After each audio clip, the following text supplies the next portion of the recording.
পূজাটো ভাল হয় তেনেহ'লে বৰষুণ পৰিব এইটো খাটাং একেবাৰে খাটাং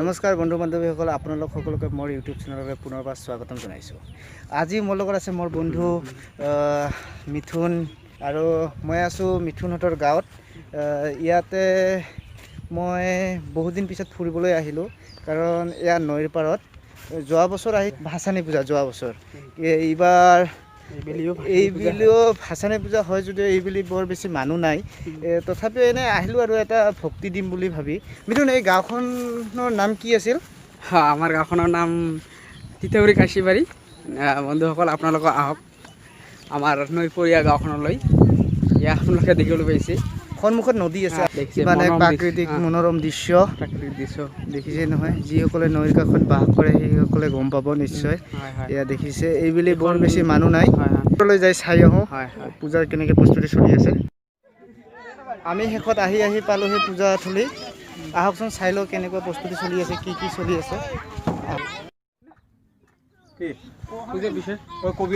ভেলা দেখিছে নহয় এইটোত পূজা কৰি কেনে এই নদীত ভাচাই দিয়া হ'ব মানে বোৱাই দিয়া হ'ব এই নদীত এইখন গৌৰাং নদী এইটো ভেলা বুলি কয় নৌকা সদৃশ্য এয়া কলৰ যে পটুৱা হয় কলগছৰ দ্বাৰা তৈয়াৰিত এয়া কি সুন্দৰভাৱে বনাইছে চাওকচোন দেখিলেই এক মনোৰমা অলপ পিছতে ইয়াত সেন্দুৰ দি সজাই তোলা হ'ব আৰু পূজা কৰাৰ দেখিছে নহয় গাঁৱৰ ল'ৰাবিলাকে সমূহীয়াভাৱে প্ৰসাদ কাটিছে এয়া মাটি কঁঠাল তাৰপিছত তিয়হ আম আপেল তৰমুজ তাৰপিছত নাৰিকল মানে বতৰৰ ফল ডালিম যাক এক কথাত ক'ব গ'লে বতৰৰ ফল এয়া নৈৰ পাৰত ইমান যে সৌন্দৰ্য মানে কি ক'ম এক কথাত ক'ব গ'লে এয়া পৰিৱেশ প্ৰাকৃতিক দৃশ্যৰে ভৰা নৈৰ পাৰত এনেকুৱা পৰিৱেশ হয়তো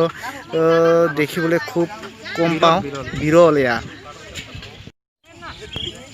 দেখিছেনে এয়া সূৰ্যৰ তলত প্ৰখৰ ৰ'দক নেওচি এনেকৈ পূজা কৰা হয় নহয় গাখীৰবোৰ চানিছে কি ধুনীয়াকৈ সম্পূৰ্ণ পৰিষ্কাৰ এয়া ধূনা ঘূৰাইছে দেখিবলৈ পাইছেই এয়া পূজাৰ যা যোগাৰ কৰি আছে সম্পূৰ্ণ পৰম্পৰাগত পদ্ধতিৰে চাই লওক মিথুন এইবিলাকৰে কি কৰে নতুন বস্তু দেখিছোঁ এইবিলাকত প্ৰসাদ দিয়ে আমাৰ ইয়াতে এইবিলাকত প্ৰসাদ খাব দিয়ে হয় 400-500 মানুহৰ ইয়াতে গেডাৰিং হয় গাঁৱত কাৰোবাৰ মনত আছে এনেকুৱা কলৰ মানে পটুৱাত খাব পোৱা জনাবচোন ৰাইজ আগতে সৰুতে চোতালত বহি খাইছিলোঁ নবান্ন ইত্যাদিত বহুত ভাল লাগে এইবিলাকত খাই এয়া সম্পূৰ্ণভাৱে সাজু হৈছে অলপ পিছত এয়া গৌৰাং নদীক পূজা দিছে যাতে ভালে ভালে গুচি যায় এই পূজাটো দেখিছে নহয় পৰম্পৰাগত পদ্ধতিৰে এয়া সৰু সৰু ল'ৰাবিলাকে গাঁৱৰ এই ভেলাটোক ভালকৈ সজাই পৰাই তুলি আছে কাৰণ ইয়াতে পূজা সামগ্ৰীসমূহ বিসৰ্জন দিয়া হ'ব ভোগ ন আৰু এইফালে কিবা বনাই আছে এইটো ভোগ মানে এইটো পূজাৰ ইয়াতে প্ৰসাদৰ কাৰণে আৰু এইটো ৰাইজৰ কাৰণে এইটো আৰু এইটো পূজাৰ কাৰণে ঠিক আছে মিথুনে দুইষাৰ ক'ব পূজাৰ বিষয়ে কচোন মিথুন একচুৱেলি আমাৰ এইখন পূজা আমাৰ আজো ককাৰ দিনৰ পৰা চলি আহিছে আমি দেখা পাই আছোঁ আৰু সেই মৰ্মে আমিও তেওঁলোকক দেখি অনুকৰণ কৰি পৰম্পৰাগতভাৱে প্ৰতি বছৰে পালন কৰি আহিছোঁ আৰু কি ইয়াতে বিশেষ কৰি এনেকুৱা আৰু কি মানে গাঁৱৰ অপায় অমংগল দূৰ কৰিবৰ কাৰণে মানসেৰে এইটো পূজা কৰা হয় গাঁৱৰ ৰাইজে যাতে ভালে কুশলে থাকে এইটোৱেই ইয়াৰ উদ্দেশ্য এতিয়া পূজাৰী এটাই কিবা কিবি মন্ত্ৰ কৈছে ওম নমো নমো নমো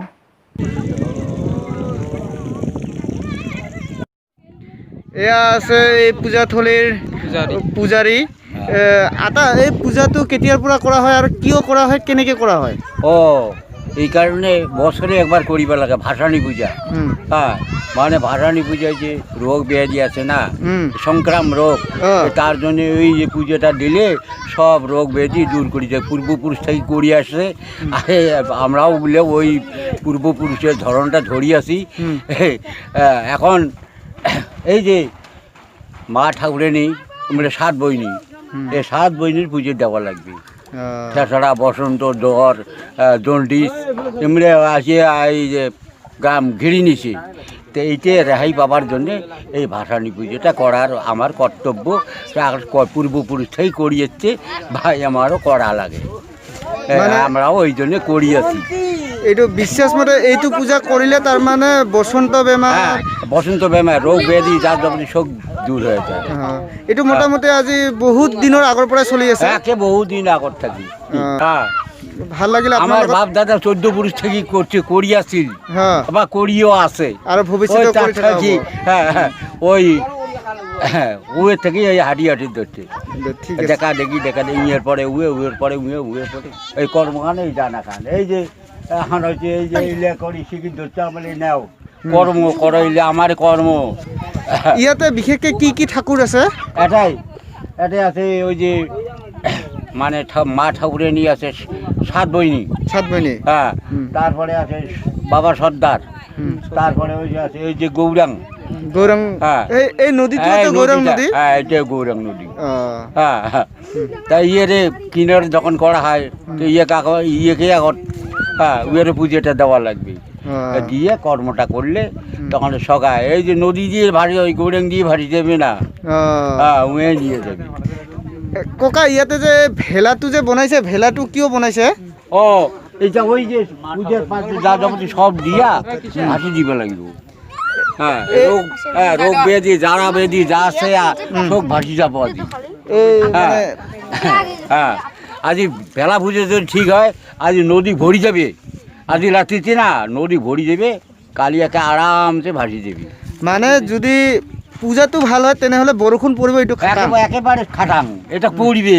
হ্যাঁ হ্যাঁ, এই যে লালমাটির পুজো আমার লাস্ট পুজো, কিন্তু হুম এই যে লাস্ট মানে সকালে চারিও পাকে হয়ে গেছে হুম এই ভাসানী পুজোটা হুম। সবাই করছে।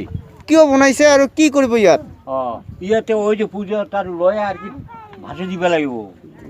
ফাঁচি দিলে কি হ'ব? এই যে রোগ ব্যাধি জরা যত আছে সব ভাসি যাব আজি। এয়া ভোগ দিয়া হৈছে, সম্পূৰ্ণভাৱে ভোগ দিয়া হৈছে। তাৰপিছত এইপিনে পূজাত ফুল দিয়া হৈছে আৰু পূজাৰী দেখুৱাই দিছে ফুল দিয়া হৈছে।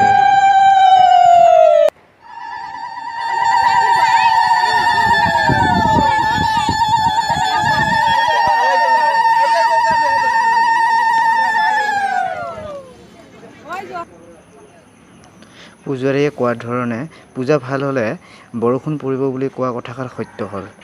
দেখিছে নহয়, ছাতি লৈ বৰষুণত ভিজি ভিজি পূজা কৰিব লগাত পৰিছে, তাৰমানে পূজা ভাল হৈছে। শেষত এনেকৈ পূজা দিয়াৰ পিছত, পূজা শেষ হোৱাৰ পিছত এনেকৈ বস্তুবিলাক ভৰাই প্ৰসাদ এনেকৈ ধূপ ধূনা চাকিৰে সজাই এনেকৈ দি কিনে গাড়ী দি কিনে বিসৰ্জন দিয়ে। তাৰপিছত 3 পাক নে 7 পাক ঘূৰুৱাই এনেকৈ নদীত ভাচাই দিয়ে।